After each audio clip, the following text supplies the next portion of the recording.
The following is a speech that I gave at the golf course in Little Falls, city-owned golf course, to the Little Falls Exchange Club members and the Lindbergh Lions group. There were about 20 people in attendance. Maybe 10 of them at most were actual voters in Little Falls. You can hear my speech.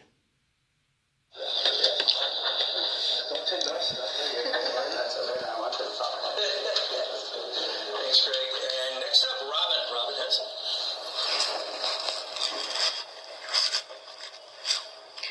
Thank you, and thanks for the invitation, and thank you for all coming. As is typical at City Hall, I'm not here to give a sugar-coated, flowery message. I'm here to tell you the truth about the state of lawlessness of our city government and ways to right the ship before it sinks. Shouldn't we all expect elected officials to obey the Constitution to which they were sworn? Without this, there's no democracy. When any resident can have their First Amendment, civil or human rights violated, our republic fails. Everyone has a right to dissent, right? A citizen's right to redress of government at all levels begins at City Hall, where free speech is to be at its zenith. I didn't say that, Bruce Fine did. Bemidji won the Minnesota Monthly 2017 Best Minnesota Town Award in part because of its two unique programs that should be replicated all over this great state. Courageous conversations are meant to get uncomfortable and are part of Bemidji Truth and Reconciliation program intended to disseminate social strategies similar to those developed in South Africa after apartheid and recently in Canada. Another unique program that helped Bemidji win is titled Students First. It's a community effort to help youth reach their full potential by pursuing their goals with support from adult mentors. It's part of the Beltrami Area Service Collaborative. Students involved create success plans that include personal, academic, post-secondary, and career goals. Each student is paired with a volunteer success coach from the community to support them in reaching these goals. This program would be ideal in Little Falls to help raise our school graduation rates, and a great opportunity for service group participation such as the two here tonight. Our city is the eighth dumbest Minnesota city, where 15 of every 100 adults never completed education. We have the 9th highest resident rate without a high school education diploma. We have a lot of work ahead. As mayor, all will be welcome at the discussion table. To help accomplish this, I would implement Facebook Live online broadcasts of all City Council work sessions, as well as City Council meetings. Currently, nobody can hear what goes on at work sessions unless you attend, because they're not publicized. They should be, and they should be on our local access cable station as well as our city website. There's no reason for them not to be. What are we hiding? There's nothing to hide broadcast at all. This way, the seniors, the disabled, and people with children can participate in live meetings instead of having to drive to City Hall for evening meetings. I would create a steering committee to discuss what Little Falls would like if it were a would look like if it were a non-violent city. It would encompass an anti-poverty committee.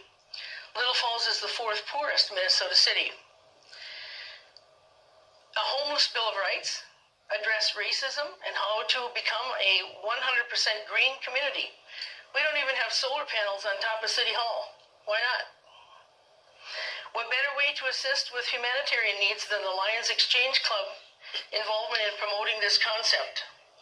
Our city should have a rent-to-own home program that allows low-income residents to own their own permanent place. People take pride in home ownership. I would encourage council to pass an essential conflict of interest and ethics policy and mandate new restrictions on all city grant funds, allowing only need-based applicants apply. Why should taxpayers hand out business welfare to applicants who cannot prove their income is at or below poverty level? If business owners cannot make a profit without government welfare, they should work for someone else. Our town and service group should be working hand in hand with the Center for Social Inclusion and involved with the Government Alliance on Race and Equity. It's a national network of government to achieve racial equity and advance opportunities. All of our local officials should be champions for racial equity by developing policies that end structural inequity. The League of Minnesota Cities, of which we're a member costing us tens of thousands of dollars each year, promotes this project. Why haven't we heard about it till now? My idea of a citizen advisory panel, appointed by lottery, not by the mayor, will recommend resident-friendly ideas to the council that will promote community and the common good. I would write monthly mayoral newsletters to be mailed to all residents and their water bills to better inform the public on upcoming events and city opportunities. I would promote and adopt a drain volunteer program similar to Adopt a Highway program designed to help curb algae growth and maintain area water quality. Members of the community who adopt drains are also asked to keep them clear of any debris sitting on top of the duct. Adopters would also receive a yard sign to help raise awareness of pollutants in the water, as well as a list of ways to help neighbors prevent debris from reaching the drains. Instead of just proclaiming Mayor's Day of recognition for national service, as did Greg Zilka, I would promote an official citywide volunteer program where residents could help with duties normally assigned to city employees, creating new opportunities and helping save taxpayer money. Volunteers from area service clubs could greatly help here. I would proclaim September 21st every year as Peace Day in Little Falls.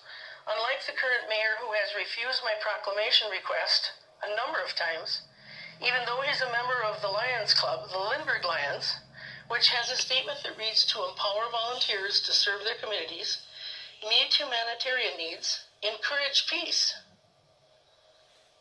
and promote international understanding. How do the Lindbergh Lions tangibly encourage peace? I know how I would.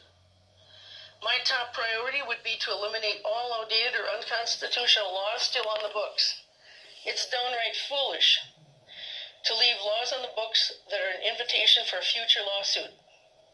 Another priority would be to eliminate the Convention and Visitors Bureau and use their funding to pay down city debt. Far too many hundreds of thousands of dollars, tax dollars, and CVB time have been spent on promoting certain businesses, and only certain ones, I might add, and benefiting private business owners like Susie Persapio's Shops of Little Falls that happened to just recently suck up the last $43,000 of federal tax dollars that were allotted to fix the Buckman building, the senior congregate living. Why should a rich person get corporate welfare that taxpayers are paying for here? Why am I running for office?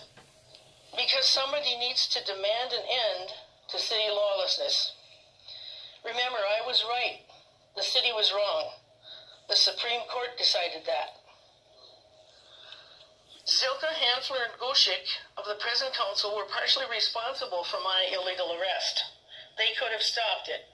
Only one councillor at the time had the guts to say maybe the meeting could continue and maybe I was entitled to sit there. Only one. He happened to be the former alderman at large. None of them spoke against my arrest. None of them thought I had a right to sit where 7 others had sat at the meeting just 4 days prior. They all need to go back to grade school, where civil justice, civil rights, and all of our laws were at least begun to be studied. As mayor, I will make sure this does never happen to anyone else. Do I have a little more time? 3 seconds. Not much time. I would just like to iterate what this city's mission statement reads. And this was all done while I was attending meetings from 2012 until about a year ago when my health started to go down. It's harder for me to get out to evening meetings. To provide a safe, positive environment through the responsive, efficient, and cost-effective delivery of city services while celebrating and building upon our treasured history, which we never do, by the way.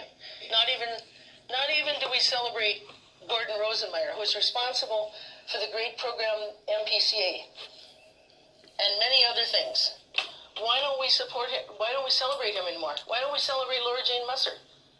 Why don't we ever hear about the Williams family? Why don't we hear about the Dewey Radke family?